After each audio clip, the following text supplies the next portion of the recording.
Ito guys, these are blessings in disguise, no? Mga kapiksi. Merong aalisin si universe sa buhay nyo, mga unwanted, mga unnecessary na tao, bagay, sitwasyon na kumakain ng energy nyo, nagsasayang ng energy nyo, mga kapiksi. And pag nawala yun sa buhay nyo guys, ibibigay sa inyo ng universe yung mga blessings na deserve nyo, yung mga tamang tao, tamang bagay, tamang sitwasyon sa buhay nyo, mga kapiksi. And mas lalo kayong i-blessed dun sa mga, or mas lalo kayong makakaramdam ng kapanatagan.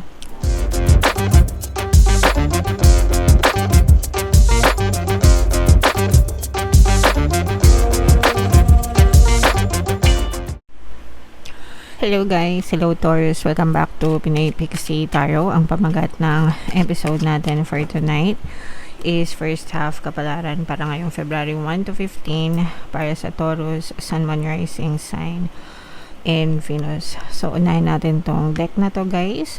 Ito yung mga angel messages sa inyo, advice or mga paparating sa inyo guys. So kung ano na lang yung makaresonate, take that message, mga kapiksi. So yung first message natin, ito guys, ibig sabihin ito, enjoy nyo yung enjoyin nyo yung buhay guys, no? Labas-labas kayo kasama ng mga friends nyo, mga kapatid nyo, mga pinsan nyo, mga malalapit sa buhay guys, no? We have to enjoy ourselves paminsan-minsan kasi unang-una deserve nyo yan, deserve natin yan dahil mabait tayo, dahil masipag tayo, dahil responsable tayo sa buhay natin. Pangalawa, nagbibigay din siya ng motivation sa inyo guys, no? If you go out with friends, diba? With family, masarap sa pakiramdam and gusto natin palagi yung happy feeling guys, no? Kailangan palagi tayong gumagawa or ina-expose natin yung sarili natin sa mga positive activities guys, no? Para maramdaman natin na masarap mabuhay, masarap mag-enjoy. And you will look forward to doing more things na positive guys, okay? So labas-labas pag may time. And ito naman guys, ibig sabihin nito may hit nyo yung mga goals nyo kung meron kayong mga goals na sinet, or yung iba naman baka ngayon pa lang kayo nagsiset ng goal, no? So dahil too early pa, diba? For 2026 February pa lang. So, ito yung talagang mga best time guys para mag-set kayo ng mga goals nyo for 2026. Palagi ko kayong ina-advise nyan na mag-set ng goals, mga kapiksi. Short-term goals and long-term goals para talagang magkaroon ng progress sa buhay nyo guys. And yung iba naman sa inyo, baka may mga nahihit na kayo na goals for 2026. Pwede yung iba dito guys, parang mga goals na sinet nyo pa last year or mga past year guys, and ngayon nyo lang siya na-achieve. Okay lang yan guys, wala naman tayong timeline kumbaga. As long as nai-hit nyo yung goal nyo, okay na yon guys, okay? And ito naman more on negative, mga kapiksi, no? For some of you, maaring may mga protesta, mga experience kayo. It's either ikaw yung magpo-protesta, meron ka ipaglalaban sa ibang tao, or merong tao na nagpo-protest against you, no? And ito naman guys ay dinadaan sa mabuting usapan, wag nating daanin sa kaguluhan, no? Kailangan palaging kapayapaan guys, collective energy para sa kapayapaan, mga kapiksi, okay? So comment down below Taurus if feeling nyo naka-resonate kayo dyan. And ito naman guys, mga energy surrounding your relationship, kung ano lang yung makaresonate, take that message. So yung first dito guys, ito for some of you maaaring nagkakaroon ng mga kaguluhan. Ito yung storm, no? Storm in your relationship, mga kapiksi. Pwedeng may mga madidiscover kayo ng mga sudden news. Yung iba guys, pwedeng feeling ko na matagal nyo nang nararamdaman, pero parang ngayong lang sasampal sa inyo yung katotohanan. Iba pa rin kapag narinig nyo ng personal, diba? Or kapag na-confirm nyo kung may mga evidences kayo or whatever. Pero magkakaroon ng massive change sa relationship dahil sa mga pangyayaring nagaganap sa relasyon guys. Another message, Taurus. Ito naman guys, self-healing ito, no? Siguro dahil dito sa mga pagsubok or mga sudden na pagbabago sa relationship nyo, you will focus more on yourself and focus on your healing, guys, no? And okay lang yan. Importante yan na mag-focus kayo sa healing nyo para gumaling yung mga sugat nyo, guys. And hindi yan minamadali, no? You should take time. And dito sa channel natin, guys, meron tayong Ho'oponopono and self-love na subliminal. Ginawa ko para mabawasan yung mga emotional pain nyo, makatulong sa inyo, guys. Okay? And ito naman, guys, meeting, no? Ito guys, pang single ito. Kung ready na kayo sa relationship, no? Labas-labas. And maaaring may makilala kayo doon. Makapag-build kayo ng connection, friendship with other people, and maaaring, ito yung mga tinatawag na organic encounter. So, labas-labas kayo, guys, no? Kaya sabi nga dito, guys, diba, labas-labas. So, yung paglabas-labas nyo with friends, maaaring doon may makilala din kayong organic encounter na maaaring magpatibok ng inyong puso, guys. Okay? Alright, so comment down below if naka-resonate kayo dyan, Taurus. Shuffle natin to, guys. Hanapin natin yung energy nyo. Habang sinashuffle ko to, panoorin nyo muna yung video natin regarding sa ating paano mag-manifest ng abundance video course. Kapiksi, sawa ka na ba sa mga struggles at hirap sa buhay mo? Masipag ka ba at masikap sa buhay ngunit hindi ka pa rin umaasenso? Ilang beses ka na bang nag-attempt mag-negosyo at mag-invest pero palagi ka pa rin nalulugi?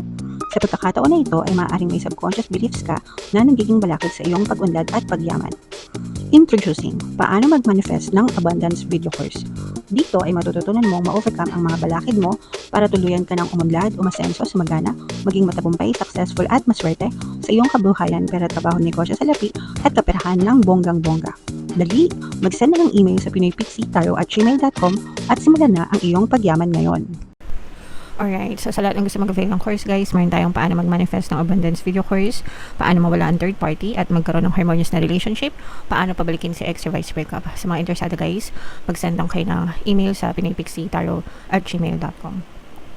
And sa mga naghanap, guys, ng pampaswerte na lucky charms or lucky bracelet, Aventurine at saka Citrine yung recommended ko. Ito, guys, may makita kayong mga link sa description box. So, Taurus, kayo ay na-represent ng Queen of Pentacles sa ating spread. Meron ditong presence ng water sign, Cancer, Pisces, Scorpio. For some of you, guys, maaring may water element kayo sa inyong natal chart, or you may be dealing with other water signs. Ito, guys, these are blessings in disguise, no?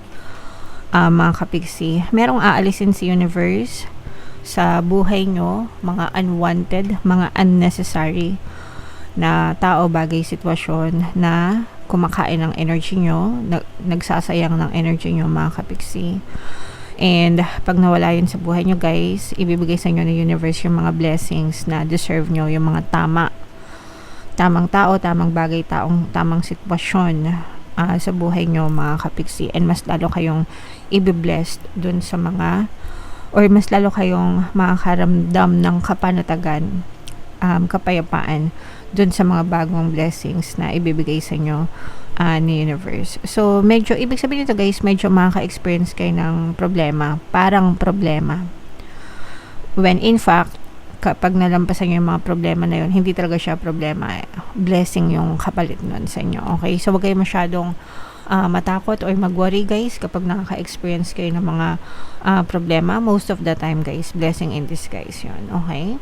Alright, so i-mind-mind nyo na yung mga blessings in disguise na yan, mga kapiksi. Meron kayong mga importanteng bagay na pagdidesisyonan sa buhay nyo, guys, ngayong these are all about decisions. These are all about taking balance, no? Parang binabalance inyo, pinag-iisipan yung mabuti, guys, kung ano yung mga gusto nyo gawin sa buhay nyo. So, meron kayong mga importanteng desisyon na gagawin, especially sa kabuhayan nyo. Guys, pwedeng may epekto din ito sa inyong love life, mga kapiksi, or sa mga taong mahal nyo sa buhay, no? I-consider nyo rin yung feelings nila or yung magiging kalagayan nila sa pagdidesisyonan nyo, guys. Pero ito, parang I'm sensing now, this is like once in a lifetime opportunity, no, na dadating sa inyo. Kaya medyo hirap kayo magdesisyon. So, wag kayong magmadali. Take your time. Timbangin yung mga sitwasyon, no? Pagplanuhan mabuti bago kayo magdesisyon para hindi kayo mapahamak, guys. Okay? Alright. So, what else, mga kapiksi? Tingnan pa natin. Meron ditong presence ng fire sign, Aries, Leo, Sagittarius. Yung iba sa inyo may ikakasal. May mga ikakasal. Feb month. Ne? Valentine's Day. Yay! So, this is a new journey, guys, in terms of love, union. So, more on kasal ito, mga kapiksi. For some of you, pwede din na makatanggap kayo ng mga marriage or wedding proposal from your specific person. O kaya naman, pwedeng yayain ka niya magsama kahit hindi kayo kasal. And okay lang yan, guys. Pero this is union, more on union sa love and relationship, mga kapiksi. For some of you guys, maaaring may mga magagandang kontrata din na dumating sa inyo, especially sa negosyo, guys, no? Or yung mga independent, no? Guys, so kung ibig sabihin nito, kung nagbebenta kayo, independent kayo ng mga sales agent, nagbebenta ng ganito, ganyan, o kaya naman mga contractor kayo, or may mga project kayo, guys, no? You will get more positive contracts, guys, malaking kontrata na magdadala ng more income din sa inyo, more money, more income, financial gains ito, guys. Ibig sabihin, padagdag yung pera na pumapasok sa inyo, pero yung lifestyle nyo remains the same, no? Ibig sabihin, kung simple yung pamumuhay mo, simple, pero yung pera na pumapasok sa'yo, mas marami, mas malaki kaysa dun sa lifestyle nyo. Kaya talagang feeling nyo na nanagana kayo sa buhay, mga kapiksi. Okay? Alright. So, yeah. I-mind nyo na to, guys. Itong mga malalaking kontrata na to, itong mga financial gains, itong mga marriage, guys. At saka itong mga blessings in disguise. So, lahat yan, i-mind nyo na sa comment section, mga kapiksi. Comment down below if naka-resonate kayo dyan. Ito yung ating 2026 kapalaran, guys. Ito naman yung ating success stories now. Paano mag-manifest ng abundance video course. Click here to subscribe, guys. Thank you for liking, sharing, and subscribing. See you next time. I love you all. Have a nice day. Bye-bye.